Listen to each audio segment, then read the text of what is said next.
Good morning, everybody. Welcome to another episode of Hawk Blogger Mornings. I am Brian Nemhauser. You can find me on Twitter and Instagram at Hawk Blogger.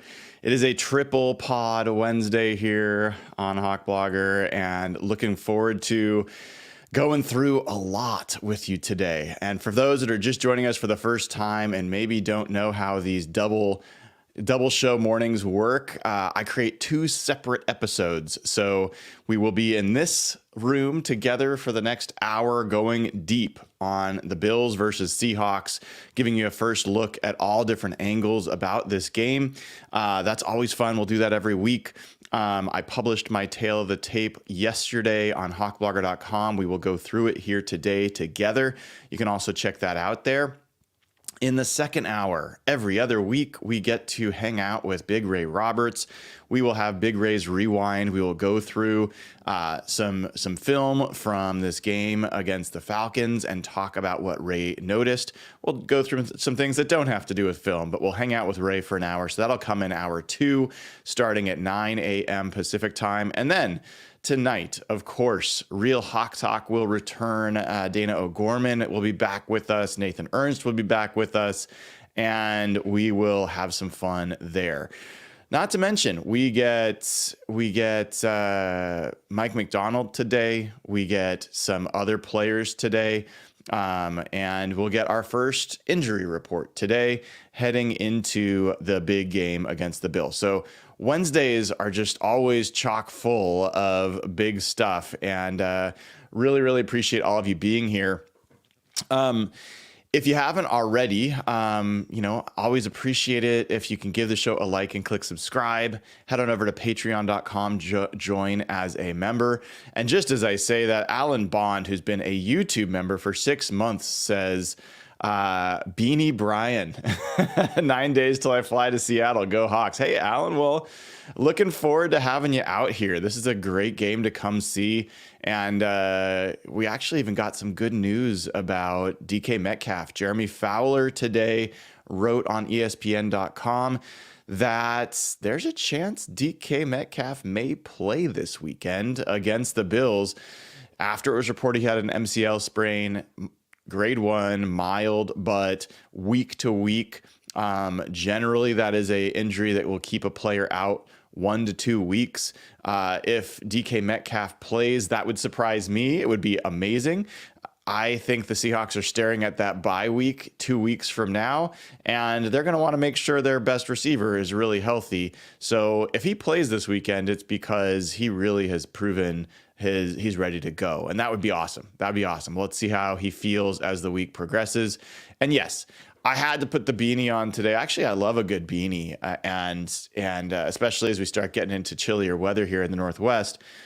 And my pal Pat over there at Pagliacci dropped this off for me, and I've been dying for a chance to wear it. It just hasn't been cool enough, but it was a little bit chilly this morning, so I threw it on. And if you haven't found in the description of the video, if you go to hello.pagliacci.com/hawk-blogger, the link's also in the description of the video, you can get exclusive deals on Pagliacci. So amazing pizza, amazing people.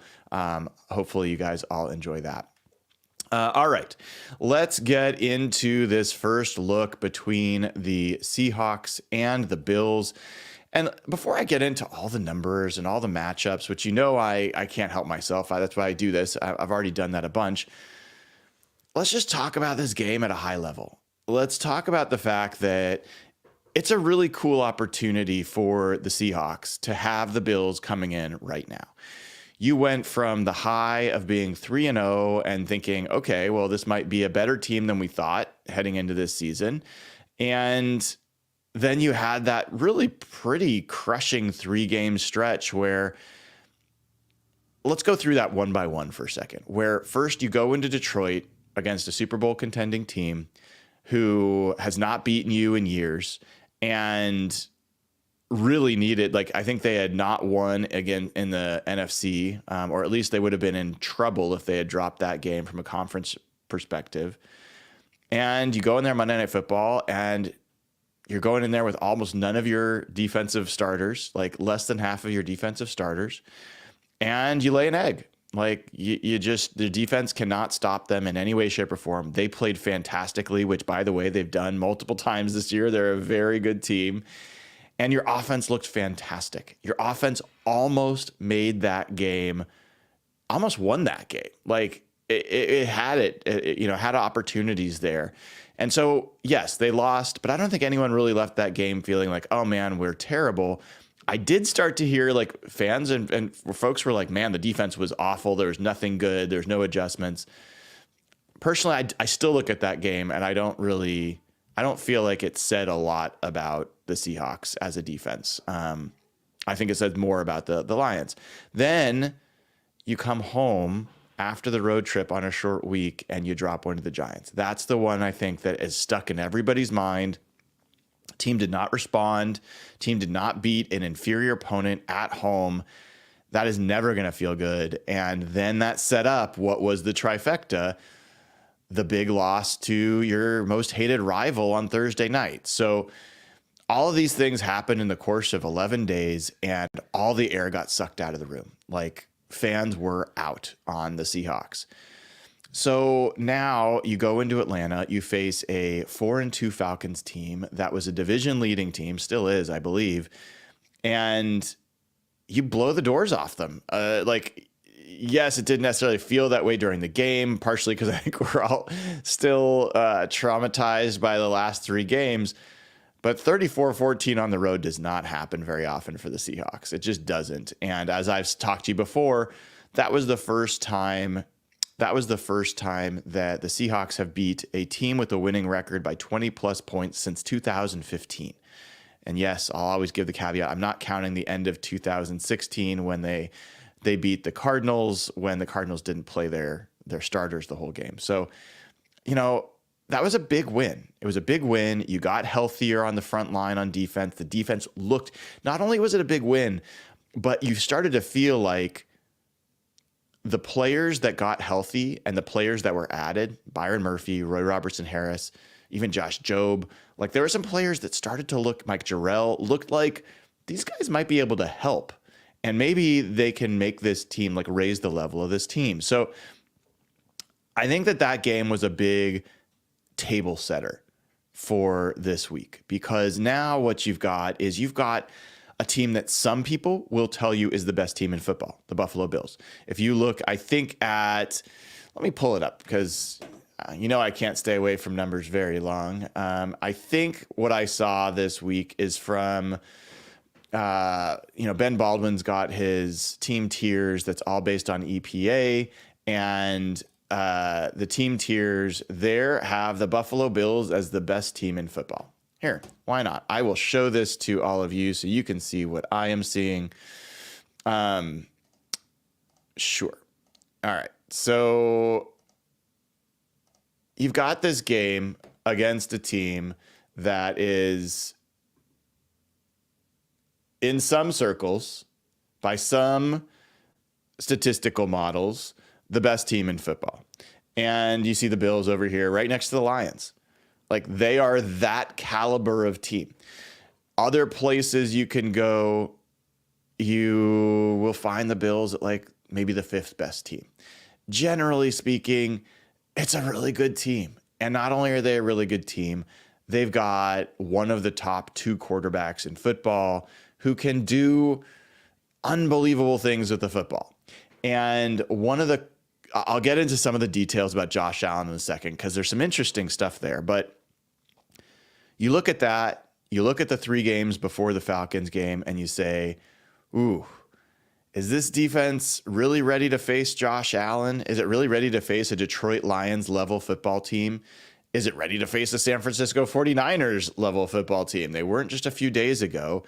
Are they now?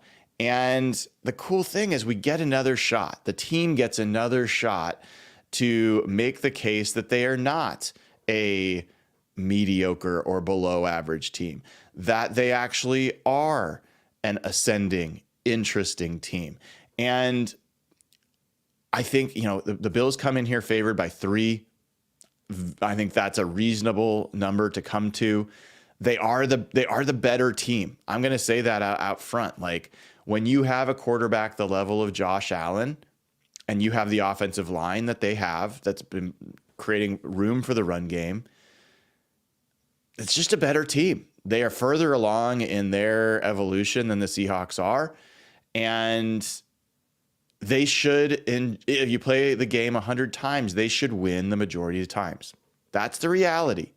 Now, I'll tell you what, if you asked me which player on each team I would pick at every position, there are more players on the Seahawks that I would pick than there are on the Bills. And that doesn't mean the Seahawks are better. I just said they weren't. But that also means that there's an opportunity here. And I think we'll talk about this a little bit more, but Josh Allen getting Amari Cooper is a big deal for them. Reek Woolen's health, to me, is more important in this game than DK Metcalf's availability. I think we'll talk about that in a minute, but like that sets up a much different game for Seattle than if they don't have Reek Woolen. Okay, so let's get into some of the things that I didn't necessarily know about the Bills when I started my tail of the tape, when I started diving in, when I started watching what was going on.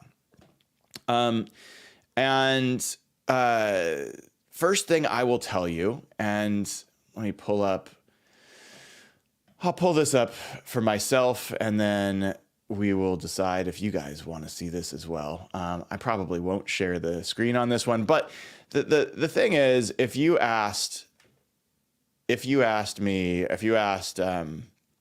somebody who has made the most big time throws in the NFL this year, you'd probably get a guess of Patrick Mahomes, Josh Allen, maybe Brock Purdy, depending on who you think he is, maybe Lamar Jackson, maybe Joe Burrow. Who knows? Maybe someone guessed Geno Smith. Geno Smith has been a top 4 or 5 finisher in that for a number of years.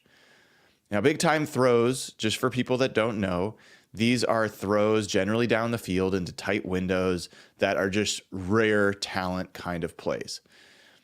Well, Josh Allen has thrown the most big time throws in the NFL this year. He's thrown 15.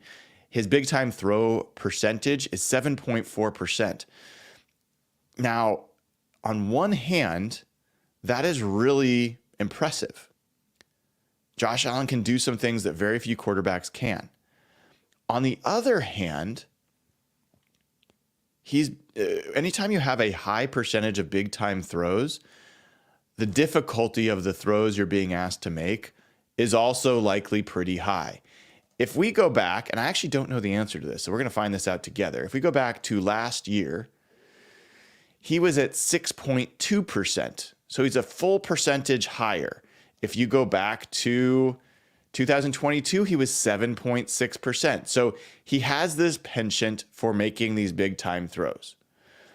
I think they went out and got Amari Cooper because he's having to do it a lot, and they don't have as many options that can get open against man coverage. And I think Amari Cooper is a better option in that regard. But here is the other part of things for Josh Allen. Josh Allen is 4th in the NFL in turnover-worthy plays. What does that mean? That means, like, these are the plays that we see. You see your quarterback where he throws it into a defensive back's hands and they just drop the ball, and you're like, or it's right through their hands, and you're like, whew, we got away with one. That's a turnover-worthy play. And even though the defender didn't intercept it, it very well could have been and maybe should have been. Those are what are deemed turnover-worthy plays. Well, Josh Allen is 4th in the NFL in percent of turnover-worthy plays at 4.3%. And the thing that really matters about that number is not that he's 4th. I mean, that's fine. That's a good thing to know. He has 0 interceptions. He is 4th. He's thrown 10 turnover-worthy throws and has 0 interceptions to show for it. That is some really, really, really good luck. To give you an idea of how lucky that is, the other 4 guys that have his number, like his percentage of turnover worthy plays or higher, have two of them have 6 interceptions, one of them has 7 interceptions, and another has 4 interceptions. So the least amount of interceptions for anybody else is 4 interceptions.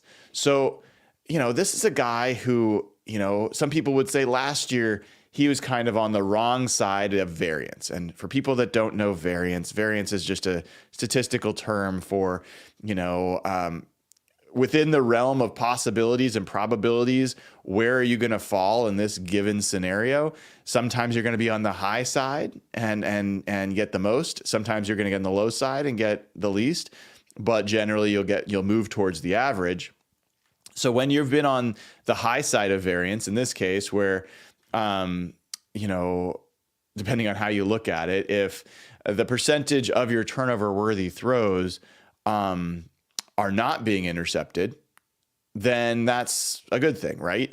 On the low side, when they are, it's a bad thing. So Josh Allen last year, interestingly, he was 12th in the NFL in turnover-worthy play rate, and yet he had 18 interceptions. So this was last year where everyone was saying, all the statistical guys, were the analytics geeks out there were like, this is an MVP. Don't worry about the interceptions. Some of these are bad luck. Seem like he's not necessarily making turnover-worthy plays. These could be tipped passes. It could be all sorts of things. Well, this year he's on the other side of it, and he is due for those to go the wrong way. And so I think that's something that is a big potential storyline in this game, and something that's caught my attention. So that's one piece in there. Another thing relative to Josh Allen that I hadn't known before I dove in a little bit, I watched all 9 sacks that he's been through this year. I started watching different plays. He is known as not only a mobile quarterback, but a big, strong, hard to tackle quarterback. And he's got a little bit of like the Big Ben Roethlisberger side to him, where you have to really drag him down. You can't just hit him. Anyway, what I started to notice is that a lot of the sacks I was seeing that were not like the sacks where he's holding onto the ball forever, or he's, scrambling around looking for an open receiver and then runs out of bounds, but like legitimate sacks and that happened relatively fast. A lot of them happened on blitzes, and he did not look to handle them very well. His line didn't look to handle them very well. And so I went ahead and I checked this on PFF, and when blitzed, so let me pause for a second to explain this. There is when you're under pressure and when you're not under pressure. Josh Allen is kind of impervious to pressure. He's almost the same quarterback. He's kind of like Geno. Geno has become that player where essentially he's the same guy whether he's under pressure or not. It's a good type of thing to be. So I thought initially like, it doesn't matter, he's just going to be Josh Allen. But when blitzed, then it shows up. He is 15th in the NFL in pass grade when blitzed. His turnover-worthy play rate, shows up there a little bit more. He does get sacked. To give you an idea, Geno Smith is 5th in the NFL with a 76.4 grade. So 5th for Geno Smith when he's blitzed. Josh Allen is 15th. And to give you an idea of what I meant, like if you just look at when he's pressured, well, maybe I'm wrong. I might have looked at this maybe I looked at it a previous year. Josh Allen is really bad under pressure, so I was wrong on that. Josh Allen's actually 17th in the NFL when he's under pressure. 47.5 is his passing grade when under pressure. And holy moly, his turnover-worthy play rate, folks, jumps to 8%. 8%.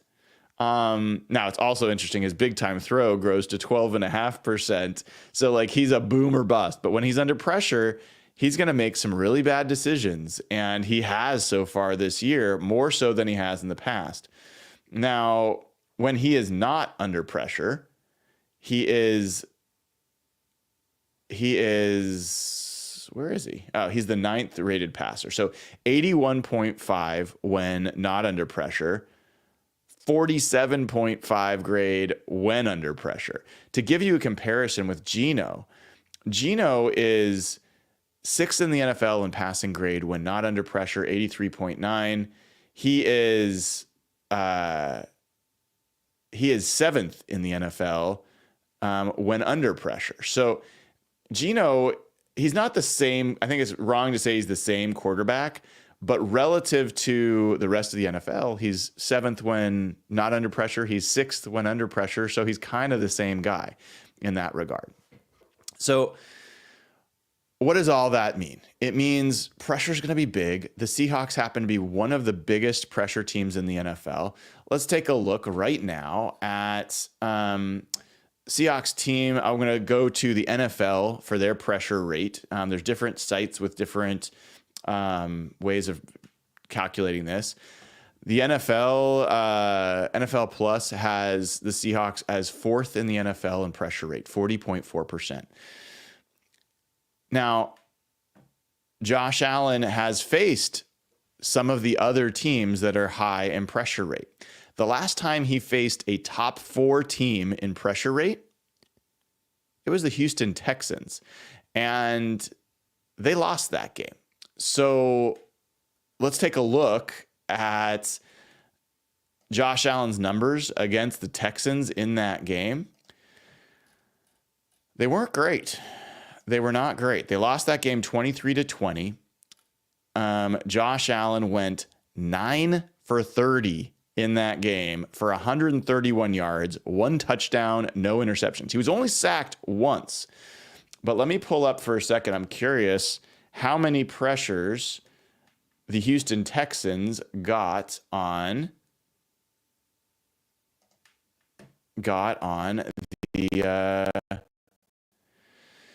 the Bills. This was Houston. How many pressures? They got 20 pressures. I got 20 pressures on the Bills.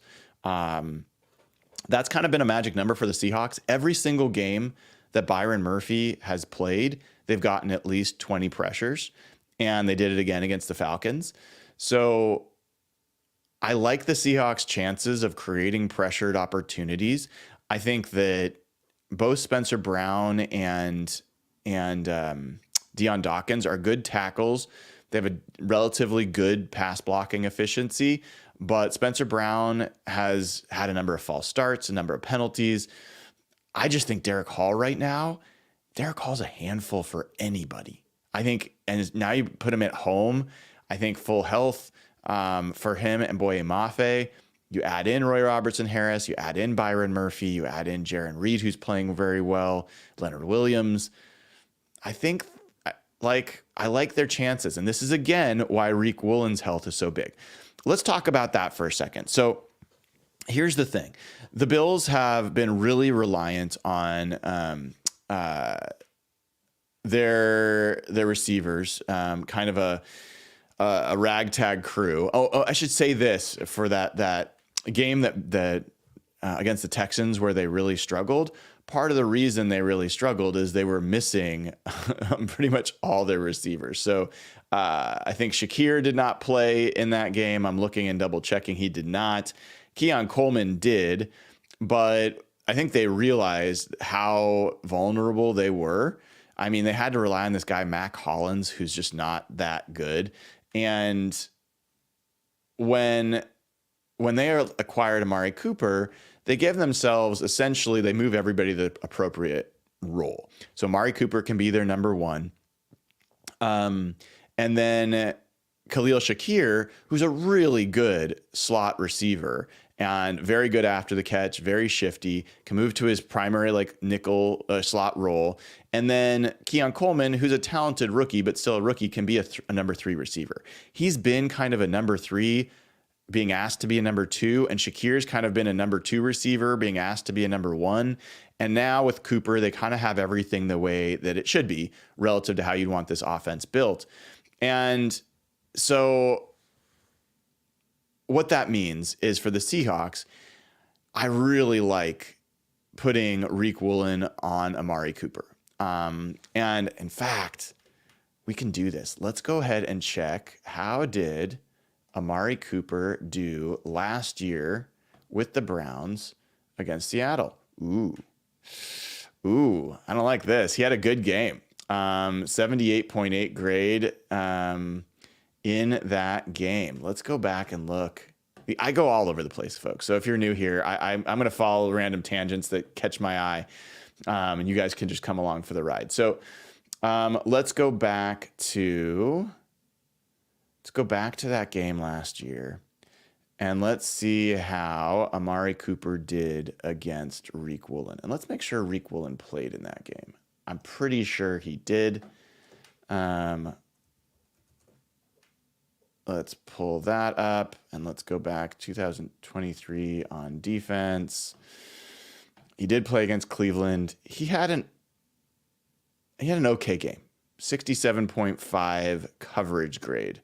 So let's go back to that game. All right, what did Amari Cooper do in that game? He was targeted 11 times. He caught 6 balls for 89 yards. Longest was 24.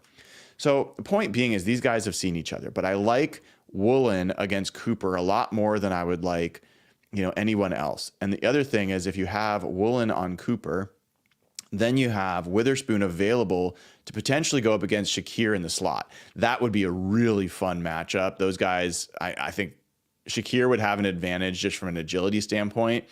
Witherspoon, is an excellent player, and I think will be up to the task.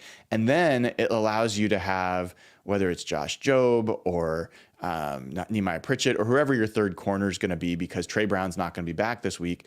You still have that guy available to go against Keon Coleman as a 3. That all, again, it sets up nicely for the Seahawks if that's the matchup. If you don't have Reek Woolen, now who's guarding Amari Cooper? It's probably Nehemiah Pritchett, maybe Devin Witherspoon. Who's guarding Khalil Shakir? Maybe it's Devin Witherspoon still, and you got Josh Jobe and Nehemiah Pritchett back on the outside. I don't love any of those matchups on Cooper. I think it would be a really big advantage for the Bills if Reek Woolen doesn't play. I don't think the Seahawks have the guy to go up against Cooper, and I think he could have a big day. So that's why I think if Woolen's there, then I think you're going to be in a situation where the Seahawks have the horses to at least make life difficult. It's not going to be easy going for those receivers to get open. But if not, you go with what you got. Now, that also gets to the other thing that I learned I learned a bunch, so you guys are going to get all of it here. And this is about how the Bills do in terms of playing against zone versus man. And so if we go and look at this right now, and I pull up just the Bills here, pull this out. So Keon Coleman, Amari Cooper, Khalil Shakir, really good against man coverage. Keon Coleman, 82.1 grade. Cooper, 77.3 grade. Shakir, 71.7 grade. So if you're going to man these guys up, it's tough. It's a tough task. Now, when you go the same 3 guys and you zone them up, you ask them to play against zone, Keon Coleman drops from 82 to 63 grade. Amari Cooper drops from 77 to a 57 grade. Shakir is basically the same guy. Shakir can play. He goes from 71.7 to 70.6. So what does that tell you? Tells you that these guys are not as good in zone coverage. They've not succeeded as much in zone coverage. The Seahawks are predominantly a zone coverage team.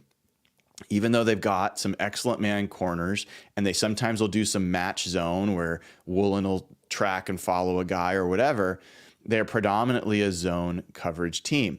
And so I think that even if, this is my one caveat to the Woolen thing, when you're playing zone coverage, the man-to-man skills is not necessarily as critical in most cases. So, if they're going to man up against Amari Cooper with Woolen, it might be a little tougher. So, it's kind of, I still think Woolen being there is a really big deal and something to pay attention to. But, this kind of performance against zone defenses is something to keep an eye on. Someone who kind of comes alive in those situations for the Bills is Dalton Kincaid, their tight end. So when you are in zone situations, Dalton Kincaid goes from a 56 grade as a man cover tight end to a 71.9 grade in zone. And I think that he's a really good tight end, talented tight end, someone that you have to watch out for. You also have to watch out for the running backs out of the backfield as receivers. That has been something the Seahawks have been really good at this year, and something that I think that they probably will continue to be good at, but something to keep an eye on nonetheless. So part of the reason I'm able to do all that I do for you guys all the time is because I've got these great sponsors. Pagliacci is one of them. JK Boots is another. And if you haven't heard about this is an amazing, awesome thing that's going on for a limited time. JK Boots, Spokane-based boot maker. They make unbelievable boots all by hand. These are last year, a lifetime level boots. And they are giving 10% off. If you use code HawkBlogger, you get 10% off. This does not happen very often for boots this nice. And the other cool thing is every time you make a purchase with code HawkBlogger, you get entered to win a custom pair of Seahawks themed boots. It's going to be like blue bison leather. It's going to be very cool. You're going to be the only person in the world that has them. To get entered in the drawing, you have to use code HawkBlogger when you make your purchase. And when we sell our 10th pair of boots using code HawkBlogger, gonna give away a pair of these boots to the Wildland Firefighters Foundation. So a wildland firefighter in the Pacific Northwest can have the boots that he or she needs to make sure that they're keeping our forests safe and beautiful and our homes and our people safe. It's a win-win-win. So we try to do that on this show, try to be charitable as well as give you guys great deals. So this won't last forever. I would highly recommend it. If you know anybody that's in construction, that's a forest firefighter or a firefighter in general or in service work or on their feet all day, let them know about this code HawkBlogger and maybe consider this an early Black Friday deal. I mean, consider this a way to buy a present for someone for the holidays coming up in a few months. So when we talk about the Bills, what they're primarily going to be trying to do is they're going to try to beat you with their offense. They're going to try to beat you with Josh Allen. That's where their strength is. But let's talk about their defense, because there's some things I learned about their defense as well.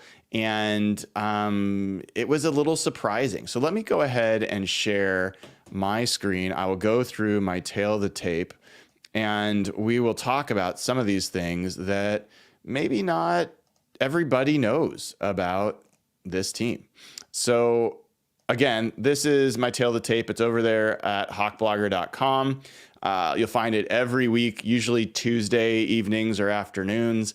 And if not, Wednesday mornings is when you'll always get it. So I'm not going to go through all the text because no one wants to read text while you're on watching a show.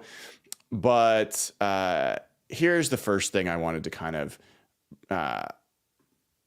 zoom in and show you. This is courtesy of our partners over there at FTN Fantasy. If you look at the DVOA, for this team, there's a few things that stand out. So first of all, as I said, the Bills are a better team. They are 5th in DVOA. The Seahawks are 11th, which is not bad. The Bills offense, 2nd in DVOA versus what is 15th for the Seahawks defense. Kind of interesting note there. What did we all say to start the year? We were like, hey, if you could have the 15th ranked defense up from like the 30th ranked defense, that would be great. Well, what we've had so far, as much as it's been a high and a low, guess what? It's the 15th ranked defense via DVOA. That's what it feels like. So big advantage for the Bills there. When you look at the Bills' run offense, that is a 7th ranked run offense. Again, the Seahawks run defense has been a problem. It's 17th. If you followed the show yesterday when I went through the NFC West, remarkably, the Seahawks have one of the best run defenses in the NFC West, which is wild to me, but it's true from almost a lot of different angles. And then Buffalo, their pass offense is 2nd in the league. This is going to be, one of, if not the best passing offense that the Seahawks have faced. And they just got Amari Cooper. So they're going to be even better. The Seahawks pass defense is 14th. So big advantages for the Bills on offense. But then when you get to defense, DVOA likes the Bills defense more than I do, and more than I think a lot of other statistics do. We'll look at some other numbers here and talk about why I have some questions. They've got the Bills as the 9th ranked defense versus the 10th ranked Seahawks offense. They've got the run defense for the Bills as being 7th against the 10th ranked Seahawks run offense. And then pass defense, they've got it as an 11th ranked pass defense against the 10th ranked Seahawks pass offense. But here's where things get interesting. First of all, special teams, not so great. Not so great for the Bills. 30th in the NFL. They've given up a kick return for a touchdown. Their kicker has not been great and has missed a few field goals, has not kicked a field goal over 50 yards so far, has not made a field goal over 50 yards so far. So that could wind up being meaningful in this game.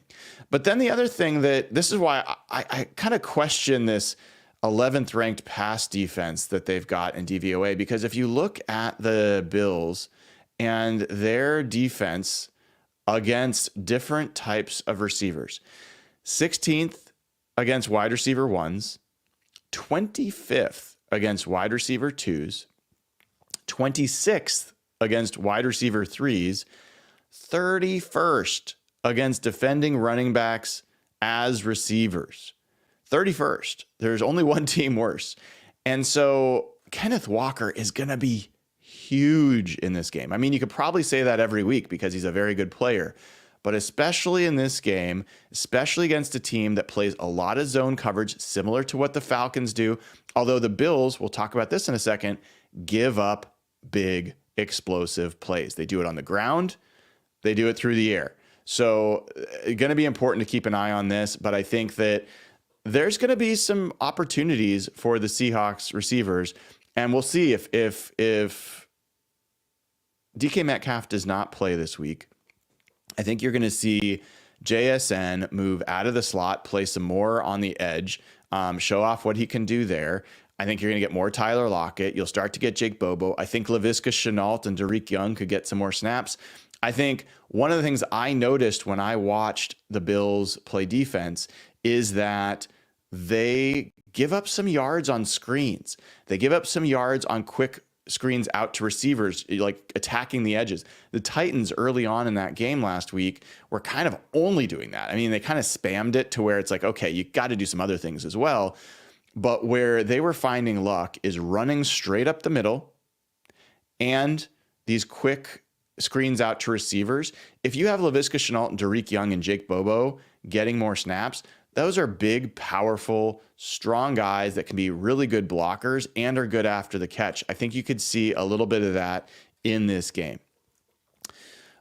So again, by the way, if you don't know, use promo code HBAM over at ftnfantasy.com. You get 15% off there. Great deals everywhere. All presented by this show, Hawk Blogger Mornings.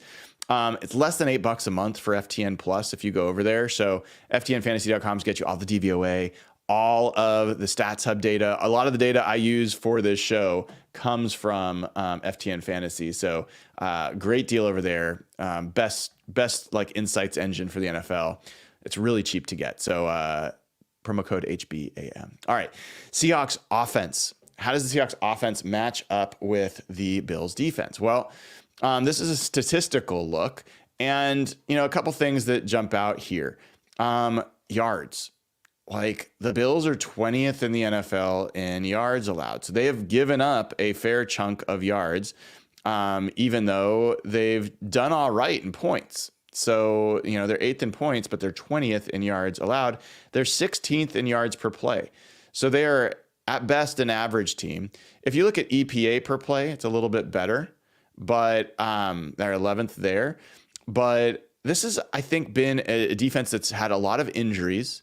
They've, Taylor Rapp's been in and out at safety. They've had like a lot of people kind of a revolving door in the secondary with injuries. But it's a defense that can be had. And the thing that I really want to bring your attention to, a couple things. One, yards per rush, 29th in the NFL. Rushing yards allowed, 20th in the NFL. Running backs have done well against this team. Derrick Henry obviously had his huge game for Baltimore, but so did Breece Hall for the Jets, had a really good game. Pretty much every running back has had a good game, at least from a yards per carry perspective, against the Bills. Now, the other thing that I want to call out for you in this one is explosive passes and explosive rushes. The Bills rank 19th in the NFL in giving up explosive passes, 28th in the NFL in giving up explosive rushes. So again, Ken Walker is going to be an important part of this game. I actually think Zach Charbonnet can be helpful in this game. I know that he's been frustrating at times, but I think he's a guy that can have a decent game against the Bills, especially with all those middle runs that seem to be effective against this team. So, there's going to be opportunities. And I think if you look at the Bills, secondary and who's in there, they've got a mix. I would just say Christian Benford is a fantastic corner. He's having a great year, depending on who you ask. Like Cody Alexander, currently, Coach Cody, that we've had on the show a bunch of times, currently has him as the #1 ranked corner in the NFL. So Christian Benford is a legit player and should not be overlooked. Then you got Rasul Douglas, who for me, I think this guy can be had. And he is, so far this year, got a 63 coverage grade, which is fine. But I think this guy is someone who he's given up 118.6 passer rating so far this year. I think he's vulnerable. And then you get into Taron Johnson, who's been their nickel corner. He's been in and out. So he just got back last week. And he's been good in past years. He has not been great so far this year, but he's been like one of the better nickel corners in the NFL. So far, he has not been that good this year, but who knows? He might just be getting back to full health. But Damar Hamlin, as much as he is a great story, he's not like a great safety. He's like a below average safety. Taylor Rapp, obviously he's a Husky and everyone knows him around here, but he's not a great safety. He can be a physical run defender and run support, but he can be had in the pass game. So I think that their secondary is not fantastic. I think Benford is fantastic. I'm not sure that they've got a lot of other guys that are really particularly good. The other thing to be aware of, if you didn't know this, Von Miller out for this game. He is out with due to the suspension. So he still is out. This is the last game that he will be out for suspension. So Seahawks get fortunate there. The other thing to kind of know about here with the Bills on defense, they've got guys that are going to give Mike Jarrell more problems than the Falcons. Now, even without Von Miller, Greg Rousseau is a legitimately talented pass rusher. He's got 34 pressures on the year. He's a really good edge player. AJ Epinesa is another really talented edge rusher. They've got guys. So they're going to be a handful in pass pressure. And I think Mike Jarrell may have a come back to earth kind of game. I would not be surprised if he really struggles in this game. If he doesn't, it would be awesome, but I wouldn't be surprised if he does. And then they've got Ed Oliver and Daquan Jones on the inside. those guys can be pretty disruptive in there. That's where I think this game is going to be, we're going to find out. The Seahawks are going to have to score. Like, Josh Allen is going to put up some points.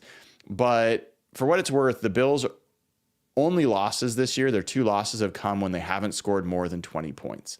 So the Seahawks are going to have to score at least that much, and I think that it's realistic that they will. The Seahawks have scored 24 or more points by the offense in every game except for one this season. And I think that they're going to do it again. I think that they have every reason to think that they can do it again, but big plays are going to be a big part of how this game plays out. All right, so let's look around on the defense. So defensively, when the Bills have the ball, you could see a lot of red here, folks. I mean, the Bills have advantages everywhere because the Seahawks have been struggling. Those 3 games that they had really decimated their numbers statistically in a lot of regard. And so, yeah, it's going to look like that. The Bills have struggled on third down. So 25th in the NFL in third down conversions. They're 19th in the NFL in yards, rushing yards and yards per rush, which is interesting because when you have Josh Allen, Ray Davis, James Cook are all like effective backs. What I found is that Ray Davis and James Cook essentially, they're just getting the yards that are there. If you look at yards per carry over expected, which is like how many yards are they creating beyond what a normal running back would create, they're at basically 0.01, like, or 0.1 or whatever it is. Like, they're basically, I think it's 0.01. They're not doing more than what the offensive line is creating for them. So the run game has not been as effective as I thought, but it is still very dangerous, and it's something that they look to quite a bit. The other thing to kind of pay attention to here for the Bills, number 1 in turnovers. So meaning they've given away the ball less than any team in the NFL. That is driven primarily by what I talked about at the beginning. They have not shown an interception this year. Number 1 in the league in that regard. I think that there's a chance for this, even though Josh Allen's thrown a lot of those turnover-worthy plays, they haven't turned out to be turnovers. And I think this could be a game where that changes because of what we talked about. When he's under pressure, he absolutely ramps up those turnover-worthy throws. The Seahawks are a team that can create that pressure on Josh Allen, just like the Texans did.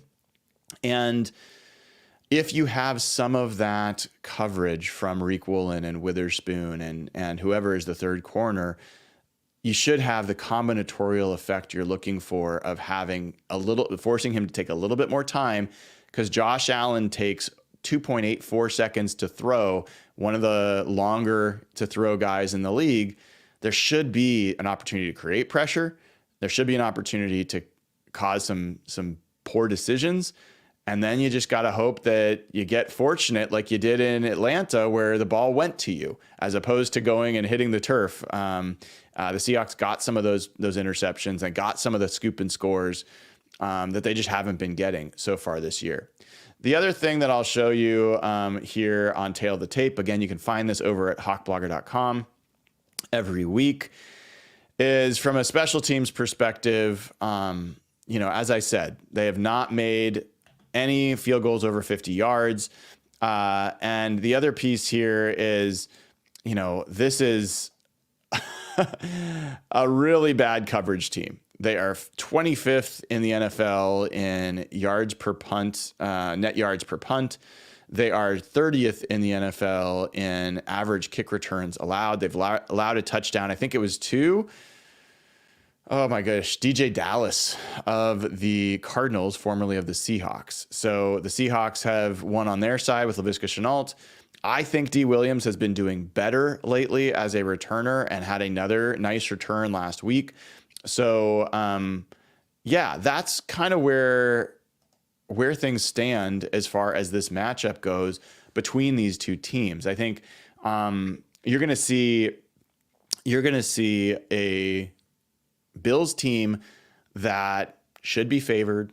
Great team, has been to AFC championships, gone up against Mahomes in the cold in Kansas City, went toe to toe. Like, this team is hardened. They are experienced. They have their identity. And this is one of the things that's been a storyline so far this year, which is the Lions know who they are. They're farther down in their development. The 49ers know who they are, or who they used to be is probably a better way to put it. And so they have an identity. The Seahawks don't yet. It's not clear who the Seahawks are. This year is about finding out who they are. And so the Bills have that big advantage of having Josh Allen, adding Amari Cooper, knowing who they are. And they're going to come into this game with being one of the toughest opponents, maybe the toughest opponent remaining on the Seahawks schedule. Even so, Kenneth Walker represents a real problem for them. Geno Smith represents a real problem for them. Byron Murphy, one of the stats I forgot to tell you guys, so let me tell you while I still got you.